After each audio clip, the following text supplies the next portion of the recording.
ಏನಂದ್ರೆ ಮಗನ ನೋಡಿದಂತ ನನ್ನ ಅಪ್ಪನನ್ನ ಕಂಡಂತ ರೀತಿಯನ್ನ ನಾನು ಒಂದೆರಡು ಮಾತನ್ನ ಹೇಳ್ತಾ ಇದ್ದೇನೆ ಅಷ್ಟೇ, ಬಹಳ ಉದ್ದೇಶ ಮಾತಾಡೋದಿಲ್ಲ. ನನ್ನ ತಂಗಿ ಕೂಡ ಇಲ್ಲೇ ಇದ್ದಾಳೆ, ಅವಳು ಕೂಡ ಇದರಲ್ಲಿ ಸೇರ್ಕೊಂಡು ನಮ್ಮ ಜೊತೆಯಾಗಿ ಹೇಳುವಂತ ಮಾತು ತಿಳ್ಕೊಳ್ಳಿ. ನಾನು ಚಿಕ್ಕವನಿದ್ದಾಗ, ತುಂಬಾ ಪುಟ್ಟ ಮಗುವಾಗಿದ್ದಾಗ ಏನೆಲ್ಲ ಲೂಟಿ ಮಾಡ್ತಿದ್ದೆ, ಏನೆಲ್ಲ ಮಾಡ್ತಿದ್ದೆ ಅಂತ ನಮ್ಮ ಅಮ್ಮ ಯಾವಾಗಲೂ ಹೇಳ್ತಿದ್ದೆ. ನನಗೆ ಯಾವುದು ನೆನಪಿಲ್ಲ. ಜಾದೂ ಕಾರ್ಯಕ್ರಮ ಆಗುವಾಗ ಯಾವುದೇ ಜಾದೂ ಸಲಕರಣೆಗಳು ಗ್ರೀನ್ ರೂಮಿಗೆ ಬಂದ್ರೆ ನನಗೆ ಆಟ ಸಾಮಾನು ಅದೇ ಅಂತೆ, ನಾನು ಅದರಲ್ಲಿ ಆಟ ಆಡೋದಂತೆ. ಮನೇಲಿ ಬೇರೆ ಆಟ ಸಾಮಾನು ಯಾವುದು ಇರ್ತಾ ಇರಲಿಲ್ಲ. ಅಪ್ಪನದ್ದು ಮ್ಯಾಜಿಕ್ ಐಟಮ್ಗಳೇ ನಂದು ಆಟ ಸಾಮಾನು ಅಂತೆ, ನಾನು ಅದರಲ್ಲಿ ಆಟ ಆಡ್ತಿದ್ದಂತೆ. ಆಟ ಆಡೋದು ಹೇಗೆ ಅಂತ ಹೇಳಿದ್ರೆ ಅಪ್ಪ ಹೇಗೆ ಮಾಡ್ತಾರೆ ಹಾಗೆ ಆಕ್ಷನ್ ಕೊಡೋದು, ಅದೇ ಮಾಡ್ಲಿಕ್ಕೆ ಟ್ರೈ ಮಾಡುವಂಥದ್ದು. ಸೊ ಅದೇ ಮುಂದೆ ನನ್ನ ಕಾರ್ಯಕ್ರಮವನ್ನು ಇಡೋದಕ್ಕೆ ನನಗೆ ಟ್ರೈನಿಂಗ್ ಅದೇ ಆಯ್ತು. ಆದ್ರೆ ನನಗೆ ಬುದ್ಧಿ ಬಂದ ಮೇಲೆ, ಅದು ಕಾಂಟ್ರವರ್ಷಿಯಲ್ ಸ್ಟೇಟ್ಮೆಂಟ್, ಅದು ಮನುಷ್ಯನಿಗೆ ಬುದ್ಧಿ ಬರೋದು ಯಾವಾಗ ಅಂತ ಹೇಳಿ ಕೇಳಿದ್ರೆ, ಆದ್ರೆ ಜನರಲಿ ಸ್ಪೀಕಿಂಗ್ ಬುದ್ಧಿ ಬಂದ ಮೇಲೆ ಅಂದ್ರೆ ನನಗೆ ನೆನಪಿಗೆ ಗೊತ್ತಾಗುವ ಅರ್ಥ ಮಾಡ್ಕೊಳ್ಳುವಂತ ವಯಸ್ಸು ಬಂದ ಮೇಲೆ ನನಗೆ ಯಾವತ್ತು ನೆನ್ಪಿಟ್ಕೊಳ್ಳೋದು ಏನಂತ ಹೇಳಿದ್ರೆ, ನಾನು ಎಂತದೇ ವಿಷಯ ಕೇಳಿದ್ರು ಕೂಡ ಇದು ಬೇಕು ಅದು ಬೇಕು ಅಂತ ನಾನು ಏನು ಕೇಳಿದ್ರು ಕೂಡ ಅಪ್ಪ ಯಾವತ್ತು ಇಲ್ಲ ಅಂತ ಹೇಳಲಿಲ್ಲ. ಇಮಿಡಿಯೇಟ್ ಆಗಿ ನನಗೆ ತೆಗೆಸಿ ಕೊಟ್ಟಿದ್ದಾರೆ. ನಮಗೆ ಪಾಕೆಟ್ ಮನಿ ಅಂತ ಇರ್ತಾ ಇರಲಿಲ್ಲ. ಮನೆಯಲ್ಲಿ ಡಬ್ಬಿಯಲ್ಲಿ ದುಡ್ಡು ಇರ್ತಿತ್ತು, ನಾವು ಬೇಕಾದಾಗೆ ಹೋಗುದು, ಅಲ್ಲಿಂದ ದುಡ್ಡು ತಗೊಳ್ಳೋದು, ನಮ್ಗೆ ಬೇಕಾದಾಗೆ ಖರ್ಚು ಮಾಡ್ಕೊಳ್ಳುವಂಥದ್ದು. ಎಷ್ಟು ತೆಗ್ದಿ ಏನ್ ತಗೊಂಡೆ ಅಂತ ಅಪ್ಪ ಇದುವರೆಗೆ ನನ್ನ ಹತ್ರ ಕೇಳಲಿಲ್ಲ. ಮನೆಯಲ್ಲಿ ಜಾದುವಿಗೆ ಅಂತ ತಂದ ಇಸ್ಪೀಟ್ ಕಾರ್ಡ್ಗಳು ಇರ್ತಿತ್ತು, ಅದನ್ನೆಲ್ಲ ತಗೊಳ್ಳೋದು, ಕಟ್ಟು ಮಾಡೋದು, ಹರಿದು ಹಾಕೋದು, ಅದನ್ನ ಪೇಸ್ಟ್ ಮಾಡೋದು, ಇನ್ನೆಲ್ಲ ಮಾಡೋದು, ಅದನ್ನ ಅಟ್ಟಿ ವೇಸ್ಟ್ ಕಾರ್ಡ್ಗಳನ್ನು ವೇಸ್ಟ್ ಮಾಡಿ ರಾಶಿ ಹಾಕೋದು. ಇದೆಲ್ಲ ನಾನು ಚಿಕ್ಕವನಿದ್ದಾಗ ಮಾಡ್ತಿದ್ದಂತೆ. ನಮ್ಮಮ್ಮ ಯಾರು ಅದನ್ನ ರೆಫರ್ ಮಾಡ್ತಾರೆ, ಇವತ್ತು ಹೇಳ್ತಾರೆ ಕಾರ್ಡ್ ವೇಸ್ಟ್ ಮಾಡಿದಕ್ಕೆ ಲೆಕ್ಕ ಇಲ್ಲ ಅಂತ ಹೇಳಿ. ನಾನು ಈ ಮಾತು ಹೇಳುವಾಗ ಪ್ರಾಯಶಃ ನಿಮ್ಮಲ್ಲಿ ಬರ್ತದೆ, ಇದನ್ನು ಪಾಸಿಟಿವ್ ಆಗಿ ಹೇಳ್ತಾ ಇದ್ದೀರಾ ನೆಗೆಟಿವ್ ಆಗಿ ಹೇಳ್ತಾ ಇದ್ದೀರಾ ಅಂತ ಹೇಳಿ. ಅಪ್ಪ ಮಗನಿಗೆ ಬೇಕಾದ ಬೇಕು ಅಂತ ಹೇಳಿದ ಕೂಡ ತೆಗೆದುಕೊಡೋದು, ಅಲ್ಲಿ ದುಡ್ಡು ಇದ್ದ ಹಾಗೆ ಖರ್ಚು ಮಾಡೋದು ಹೇಳೋದು, ಹಾಗೆ ಇದು ಒಳ್ಳೆ ಪೇರೆಂಟಿಂಗ್ ಅಂತ ಹೇಳಿ. ಇಲ್ಲಿ ಮನಶಾಸ್ತ್ರ ಇರುವಾಗ ನೀವೆಲ್ಲ ಅದನ್ನ ಆಲೋಚನೆ ಮಾಡ್ಬೋದು, ಇದು ಹೇಗೆ ಒಳ್ಳೇದಾಗ್ತದೆ ಅಂತ. ನಾನು ಅದರ ಹಿನ್ನೆಲೆಯನ್ನು ಇನ್ನೂ ಹೇಳಿಲ್ಲ, ನನ್ನ ಸೀಕ್ರೆಟ್ ಆಗಿಟ್ಟು ಈಗ ಹೇಳ್ತೇನೆ. ಮಿಡಲ್ ಕ್ಲಾಸ್ ಫ್ಯಾಮಿಲಿಯಿಂದ ಬಂದವರು, ಈಗಲೂ ಕೂಡ ಅದೇ ಸ್ಟೇಟಲ್ಲಿ ಇದ್ದೇವೆ.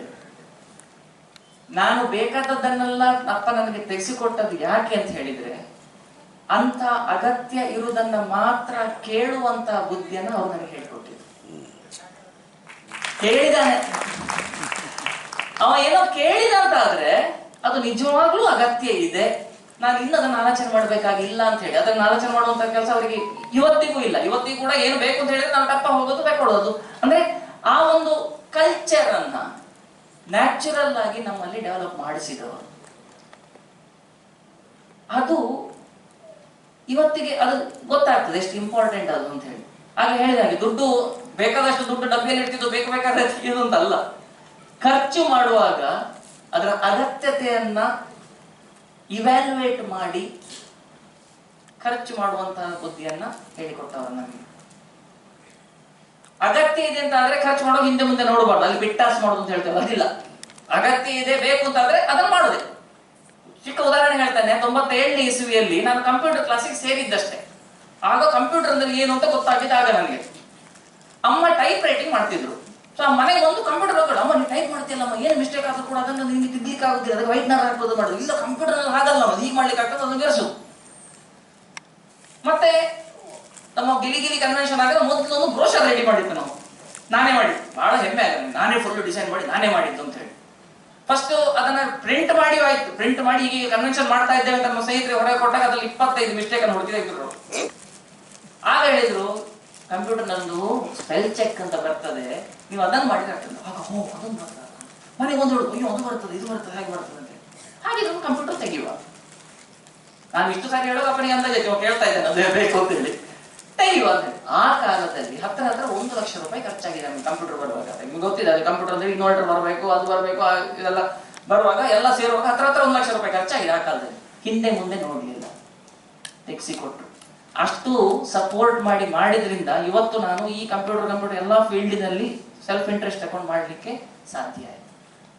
ಅದಾಗ ಹೇಳಿದಲ್ಲ, ಸ್ಪೀಡ್ ಕಾರ್ಡ್ಗಳನ್ನು ಹರಿದು ಹಾಕೋದು ಅಂತ ಹೇಳಿ, ಸುಮ್ಮನೆ ಹರಿದಿದ್ದದಲ್ಲ, ಆ ಸ್ಪೀಡ್ ಕಾರ್ಡ್ಗಳನ್ನ ಯೂಸ್ ಮಾಡಿಕೊಂಡು ಮಿನಿ ಇಲ್ಯೂಷನ್ ಗಳನ್ನ ಬಿಲ್ಡ್ ಮಾಡ್ತಾ ಇದ್ದೇನೆ ನಾನು.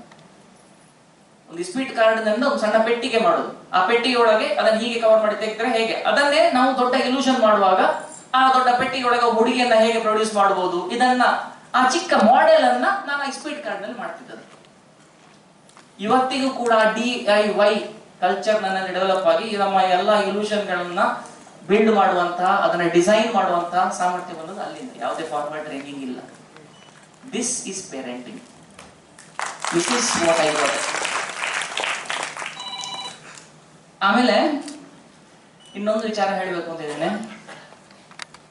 ಸಾಮಾನ್ಯವಾಗಿ ಮಕ್ಕಳು ಚಿಕ್ಕ ವಯಸ್ಸಿನಲ್ಲೇ ಏನೋ ಒಂದು ಸಾಧನೆ ಮಾಡ್ತಾ ಇದ್ದಾರೆ, ಏನೋ ಟ್ಯಾಲೆಂಟ್ ಇದೆ ಅಂತ ಆದ್ರೆ ಅಪ್ಪ ಅಮ್ಮ ಹಿಂದೆ ನಿಂತ್ಕೊಂಡು ಅವರಿಗೆ ಸಪೋರ್ಟ್ ಮಾಡೋದನ್ನ ನೀವೆಲ್ಲರೂ ನೋಡಿರ್ತೀರಿ. ತುಂಬಾ ಜನ ಮಾಡ್ತಾರೆ. ತಮ್ಮ ಮಕ್ಕಳನ್ನು ಮುಂದೆ ಹಾಕಿ ನೋಡಮ್ಮ ಮಗ ಹೇಗೆ ಮಾಡ್ತಾನೆ, ಎಲ್ಲಿ ಫಂಕ್ಷನ್ ಹೋಗಿದ್ದು ಅಲ್ಲಿ ಒಂದು ಪುಷ್ ಮಾಡೋದು, ಅವರಿಗೆ ಒಂದು ಪುಷ್ ಕೊಡುವಂತದ್ದು ತುಂಬಾ ಜನ ಕಡೆಯಲ್ಲಿ ನೀವು ನೋಡಿದ್ದೀರಿ. ಆದ್ರೆ ಅಪ್ಪ ಅದೇ ಫೀಲ್ಡಿನನ್ನ ಪ್ರಾಕ್ಟೀಸ್ ಮಾಡ್ಕೊಂಡಿರೋರು ಆ ಫೀಲ್ಡಿನಲ್ಲಿ ತನ್ನ ಮಗನಿಗೆ ತನ್ನಿಂದ ಹೆಚ್ಚು ಪ್ರಾಮಿನೆನ್ಸ್ ಸಿಗುವ ಹಾಗೆ ಮಾಡುವಂತದ್ದು, ತನ್ನ ಮಗನ ಪರ್ಫಾರ್ಮೆನ್ಸ್ ನಲ್ಲಿ ತಾನು ಗೆಸ್ಟ್ ಆರ್ಟಿಸ್ಟ್ ಹಾಗೆ ಬಂದು ಪರ್ಫಾರ್ಮ್ ಮಾಡುವಂತದ್ದು, ವಿಸಿಟಿಂಗ್ ಕಾರ್ಡಿನಲ್ಲಿ ಮೊದಲು ಮಗನ ಹೆಸರು ಮತ್ತೆ ತನ್ನ ಹೆಸರು ಹಾಕೊಂಡವರು ಎಷ್ಟು ಜನ ನೋಡಿದ್ದೀರಿ ನೀವು? ಅಂದ್ರೆ ಮಗನ ಹೆಸರಿನಲ್ಲಿ ತಾನು ಪಬ್ಲಿಸಿಟಿ ತಗೊಳ್ಬೇಕು ಸಾಧ್ಯತೆ ಇದೆ, ನನ್ನಿಂದ ಇಲ್ಲಿದ್ರೆ ಪ್ರೋಗ್ರಾಮ್ ಸಿಕ್ಕುದಿಲ್ಲ ಅಂತ ಖಂಡಿತವಾಗಿಲ್ಲ. ತನ್ನ ಸ್ವಂತ ಹೆಸರಿನಲ್ಲಿ ಪಬ್ಲಿಸಿಟಿಯನ್ನಾಗ್ಲಿ ಅಥವಾ ಪ್ರೋಗ್ರಾಮ್ಸ್ ಅನ್ನ ಪಡ್ಕೊಳ್ಳುವಂತ ಶಕ್ತಿ ಇರುವವರು ತನ್ನ ಮಗನ ಹೆಸರನ್ನ ಮುಂದೆ ಇಟ್ಕೊಂಡು ಕಾರ್ಯಕ್ರಮವನ್ನ ನೀಡ್ತಾ ಇದ್ದವರು, ಅದಕ್ಕೆ ವ್ಯವಸ್ಥೆ ಮಾಡ್ತಾ ಇದ್ದವರು, ನಾನು ಇಂದು ನಿಮ್ಮ ಮುಂದೆ ಹೀಗೆ ನಿಂತ್ಕೊಂಡು ಮಾತಾಡ್ಲಿಕ್ಕೆ ಸಾಧ್ಯವಾಗಿಸಿದವರು ನನ್ನ ಅಪ್ಪ.